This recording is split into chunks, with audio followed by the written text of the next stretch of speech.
Social media पर इन दिनों मेरा चरित्र बताने वाली पोस्ट की बाढ़ आई हुई है। सबको बताना है कि मैं कितनी ज्यादा चरित्रहीन हूं। पूरी क्रिएटिविटी के साथ कीचड़ उछाला जा रहा है। पद पर बैठ करके सभा साहब उस सूबे का मुख्यमंत्री संवैधानिक पद पर बैठकर कहता है कि हम ईद नहीं मनाएंगे, ईद नहीं मनाएंगे। पहली बार आजादी के बाद ऐसा होता है कि हेलो मैं दानिश। सोशल मीडिया पर इन दिनों मेरा चरित्र बताने वाले पोस्ट की बाढ़ सी आ गई है। सबको बताना है कि मैं कितनी ज़्यादा चरित्रहीन हूँ। पूरी क्रिएटिविटी के साथ कीचड़ उछाला जा रहा है। एडिटेड तस्वीरों का पूरा एल्बम घूम रहा है और एडिटेड फ़ोन कॉल से लेकर अफवाहों तक बाज़ार खूब गर्म है। कुल मिलाकर सबको मज़ा आ रहा है। इंटरेस्टिंग बात तो यह है कि ये सब देशभक्ति के नाम पर हो रहा है और मुझे गालियां देकर लोग झटपट देशभक्ति बनते जा रहे हैं। जी हाँ दोस्तों, ये शब्द हैं नेहा सिंह राठौड़ जी के। एक पूरा वीडियो देखिएगा नेहा सिंह राठौड़ जी क्या कुछ कह रही हैं उन लोगों से जो लोग नेहा सिंह राठौड़ जी को ट्रोल कर रहे हैं, जो लोग नेहा सिंह राठौड़ जी को बदनाम करने की पूरी कोशिश कर रहे हैं। ऐसे में इमरान प्रतापगढ़ी साहब की एक तूफ़ानी नज़्म को ज़रूर सुनेंगे, लेकिन उससे पहले हम नेहा सिंह राठौड़ जी का एक वीडियो लेकर हाजिर हैं। उस वीडियो को देखने के बाद एक प्यारा सा कमेंट्स जरूर करिएगा। आइए पहले सुन लेते हैं नेहा सिंह राठौड़ जी को, उसके बाद में इमरान साहब को सुनते हैं। पहले सुनते हैं नेहा सिंह को। सोशल मीडिया पर इन दिनों मेरा चरित्र बताने वाली पोस्ट की बाढ़ आई हुई है। सबको बताना है कि मैं कितनी ज्यादा चरित्रहीन हूं। पूरी क्रिएटिविटी के साथ कीचड़ उछाला जा रहा है। एडिटेड तस्वीरों का पूरा एल्बम घूम रहा है और एडिटेड फोन कॉल से लेकर अफवाहों तक का बाजार खूब गर्म है। कुल मिलाकर सबको मजा आ रहा है। इंटरेस्टिंग बात यह है कि यह सब काम देशभक्ति के नाम पर हो रहा है और मुझे गालियां देकर लोग झटपट देशभक्त बन जा रहे हैं। अगर मैं इस प्रोसेस को न समझ रही होती तो मैं जरूर परेशान हो जाती, कमजोर पड़ जाती, टूट जाती।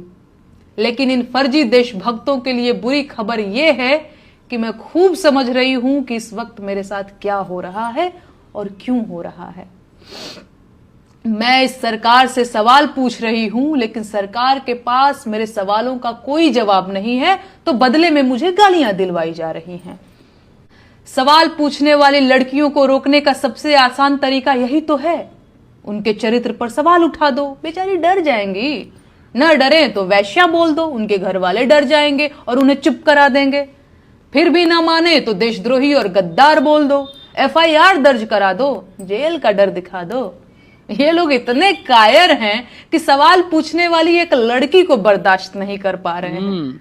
पूरी IT सेल की फौज लगा रखी है। मेरा फोन नंबर तक वायरल कर दिया गया है। डेली सैकड़ों फोन कॉल्स आ रहे हैं और ये सब सिर्फ इसलिए कि मेरा हौसला टूट जाए। मुझे गालियां देने वाले लोग कोई और लोग नहीं हैं।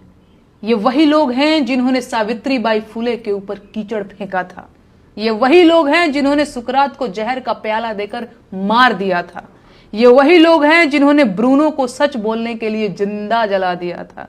ये वही लोग हैं जिन्होंने मीराबाई राठौर को जहर देकर मारने की कोशिश की थी। ये वही लोग हैं जिन्होंने माता सीता को अग्नि परीक्षा देने के लिए मजबूर कर दिया था। ऐसे मूर्ख और धूर्त हर युग हर जमाने में हुए हैं और मैं इस परिदृश्य को बहुत कायदे से समझ रही हूं। इस जमाने के मूर्ख और धूर्त मुझे चाहे जितना अपमानित करें, प्रताड़ित करें, मैं हारने वाली नहीं हूं। वो मेरा जीवन ले सकते हैं लेकिन मेरा हौसला नहीं तोड़ सकते। बिल्कुल। सुकरात अगर जहर का प्याला न पीता तो मर चुका होता, पर सुकरात आज भी इसीलिए जिंदा है क्योंकि उसने झूठ बोलने के बदले जहर पीना स्वीकार किया। मैं इस देश के लोकतंत्र को बचाने की लड़ाई लड़ रही हूं। आम जनता के उन मुद्दों की लड़ाई लड़ रही हूं जिन्हें सरकार में बैठे लोगों ने पीछे धकेल दिया है। बिल्कुल। इस देश की जनता को रोजगार चाहिए सर, महंगाई से छुटकारा चाहिए, अच्छे स्कूल और अच्छे अस्पताल चाहिए, अस्पतालों में डॉक्टर और स्कूलों में शिक्षक चाहिए। आम जनता को हिंदू मुसलमान और मंदिर मस्जिद के झगड़े नहीं चाहिए। लेकिन इस सरकार ने आम जनता को सिवाय झगड़ों के और कुछ नहीं दिया है। सरकार इस देश को कमजोर कर रही है और मैं ये होने नहीं दूंगी। ये देश इस सरकार की जागीर नहीं है और प्रधानमंत्री देश के मालिक नहीं है। मैं ये बात 1000 बार बोलूंगी, फिर चाहे इसके लिए मुझे जहर का प्याला ही क्यों न पीना पड़े। इस देश के हाकिम को पता होना चाहिए कि मैं सिकंदर लोदी से नहीं डरती हूं। बाकी इस देश के महिला आयोग से मुझे कोई शिकायत नहीं है। आपकी मजबूरी मैं समझ सकती हूँ। भाजपा के नेता महिलाओं पर जिस मुखरता से बयान दे रहे हैं उसे देखकर मैं आपकी हालत का अंदाजा लगा पा रही हूँ। तो आप लोग अपना ख्याल रखिए। नमस्ते जी। दोस्तों, नेहा सिंह राठौड़ जी का एक वीडियो देख लिया है। उसमें उन्होंने कहा है कि किस तरीके से सच बोलने वालों को दबाया जा रहा है। हुकूमतें, प्रशासन, लोग लगा करके, टीम बना करके, योजना बना करके किस तरीके से उनकी आवाज़ को दबाने की कोशिशें की जा रही हैं। ऐसे में नेहा सिंह राठौड़ जी ने अपनी आप बीती बताई है।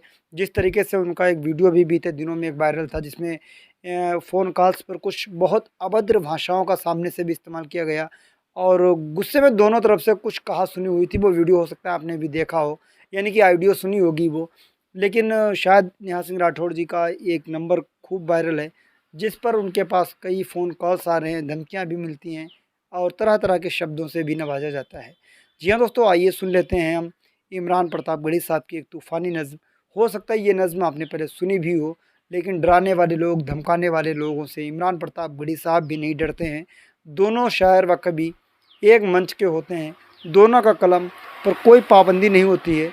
नेहा सिंह राठौड़ जी हमेशा अपने गीत गज़ल के माध्यम से सरकार से सवाल करती हैं। ऐसे में इमरान प्रतापगढ़ी साहब अपनी नज़मों के माध्यम से सरकार से सवाल करना जानते हैं। आइए इमरान साहब को सुन लेते हैं। पद पर बैठ करके सबा साहब उस सूबे का मुख्यमंत्री संवैधानिक पद पर बैठकर कहता है कि हम ईद नहीं मनाएंगे, ईद नहीं मनाएंगे। पहली बार आजादी के बाद ऐसा होता है कि असेंबली में खड़ा होकर के कोई इतने जिम्मेदार पद पर बैठा हुआ इंसान एक पूरे मजहब के एक त्योहार को इनकार कर देता है। जब उन्होंने ये बयान दिया तो मैंने अपनी जिम्मेदारी समझते हुए 4 मिसरे पढ़े। इधर जो लोग खड़े हैं मैं उनसे भी कोशिश करता हूं उनको भी अपने रंग में लाने की। मैं थोड़ा थोड़ा आप तक पहुंचने की कोशिश करूंगा और वहां तक पहुंचूंगा जिसके लिए या तो बहुत बदनाम हूं या बहुत मशहूर हूं। मैं 4 मिसरे पढ़ता हूं। उन्होंने कहा कि हम ईद नहीं मनाएंगे। हमने 4 मिसरे पढ़े कि हम फूटी आंख उनको सुहाते भी नहीं है। मेरी माँ बहनों की भी दुआएं मिले। हम फूटी आंख उनको सुहाते भी नहीं है। अच्छा है वो ये बात छुपाते भी नहीं है। सुनते हैं कि साहिब को है तकलीफ ईद से। वाह भाई वाह। तकलीफ ईद से सुनते हैं कि साहिब को है तकलीफ ईद से। इब्लीस कभी ईद मनाते भी नहीं है। इब्लीस कभी ईद मनाते भी नहीं है।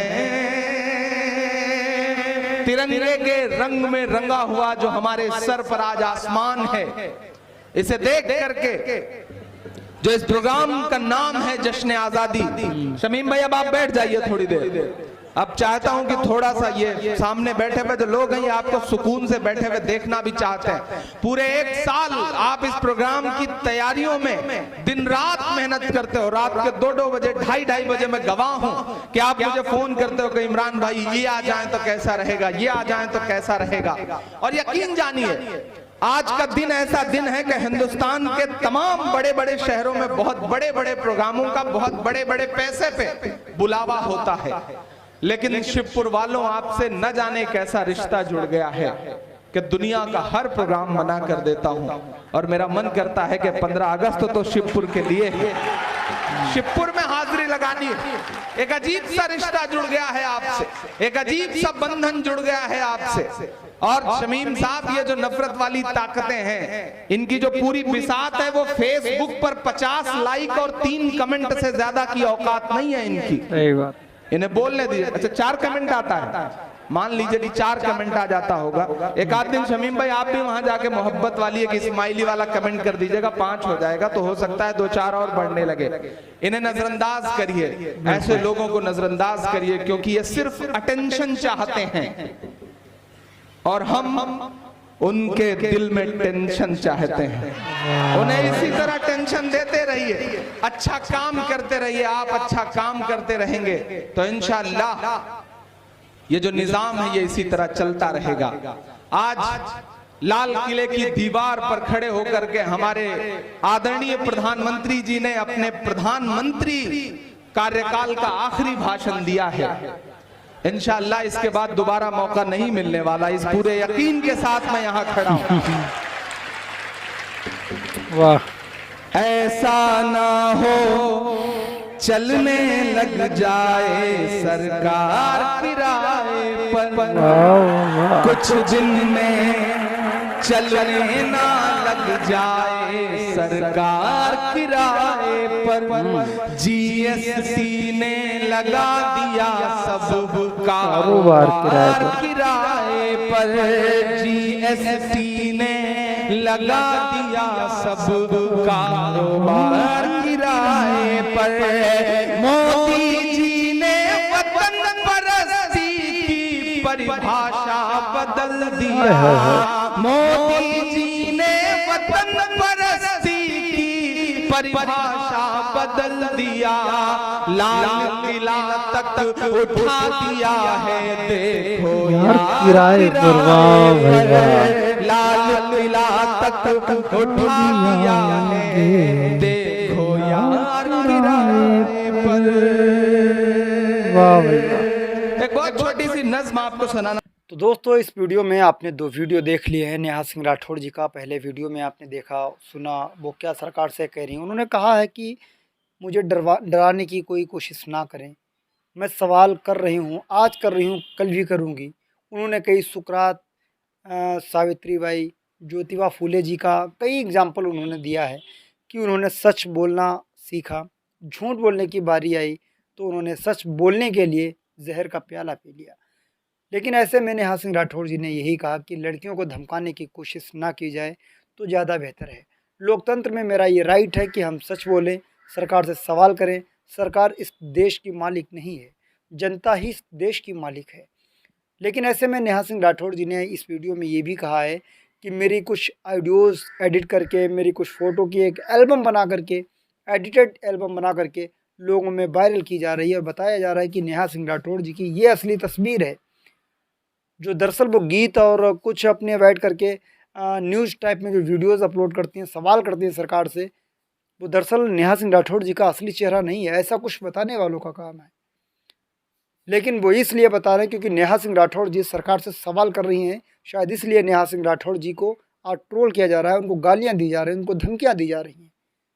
इस वीडियो में नेहा सिंह राठौड़ जी ने ये भी बताया है कि मेरे पास रोज़ 100 के हिसाब से कॉल आती हैं, क्योंकि मेरा नंबर लोगों को पता नहीं कहाँ से मिल गया, तो लोग मुझे नंबर डायल करते, मुझे तरह तरह से शब्दों से नवाजते हैं, अलग अलग तरह की गालियाँ देते हैं। तो कहाँ तक आ गए हैं सब लोग। वो खुद कह रहे हैं कि जब सरकार के पास मेरे सवालों को कोई जवाब नहीं है, तो सवाल पूछने वाली लड़कियों को रोकने का सबसे आसान तरीका यही है, उनके चरित्र पर सवाल उठा दो, बेचारी डर जाएगी। ना डरे तो बेशिया बोल दो, उनके घर वाले डर जाएंगे और उन्हें चुप करा देंगे। फिर भी ना माने तो देशद्रोह और गद्दार बोलकर FIR दर्ज करवा दो और जेल में डलवा दो। जी हाँ दोस्तों, ये शब्द हैं नेहा सिंह राठौड़ जी के। उसके बाद में आपने इमरान प्रताप गढ़ी साहब की भी एक नज़्म सुनी, जिस नज़्म में उन्होंने कहा है कि ताजमहल, लाल किला तक भी किराए पर उठा दिया। ये देश के प्रधानमंत्री जी का उस दीवार से खड़े होकर के आखिरी भाषण होगा। तो शायर, दो शायर कभी, मैं दोनों में अंतर नहीं समझता हूँ, दोनों एक ही, दोनों कलम का इस्तेमाल करते हैं, दोनों की ताकत कलम ही है। मंच पर खड़े होकर के हुकूमत से, जहाँ पर जब मीडिया अपनी आवाज़ को बंद कर रहा हो, वहाँ पर एक शायर, एक कवि की जिम्मेदारी ये बन जाती है, एक सिंगर, एक गीतकार की जिम्मेदारी बन जाती है कि वो सरकार से सवाल पूछे। तो दोस्तों, इस वीडियो को देखने के बाद आप एक प्यारा सा कमेंट्स जरूर करना। हम अपने DL गोल्डन न्यूज़ चैनल पर इसी तरीके के रिएक्शन वीडियो लेकर हाजिर होते रहते हैं। नेहा सिंह राठौड़ जी को इस वीडियो से कोई दिक्कत नहीं होनी चाहिए। अगर कोई किसी प्रकार की दिक्कत है तो मुझे मेल कर दें, इस वीडियो को मेरे DL गोल्डन न्यूज़ चैनल से तुरंत डिलीट कर दिया जाएगा, क्योंकि हम इसी तरीके के रिएक्शन वीडियो अपने इस DL गोल्डन न्यूज़ चैनल पर वक्त वक्त पर लेकर हाजिर होते रहते हैं। और आप सभी मेरे रिएक्शन वीडियो देखते भी हैं, पसंद भी करते हैं, क्योंकि धीरे धीरे कर करके मैंने 1,22,000 सब्सक्राइबर रिएक्शन वीडियो के तौर पर कर लिए हैं। ये आप सभी का प्यार है, मान सम्मान है। तो इसी तरीके से वीडियो देखते रहिएगा, लोगों में, यार दोस्तों में शेयर करते रहिएगा, और हम इसी तरीके के ये वीडियो लेकर हाजिर होते रहेंगे। मिलते हैं किसी और वीडियो के साथ। दुआ में देखना। जय हिंद।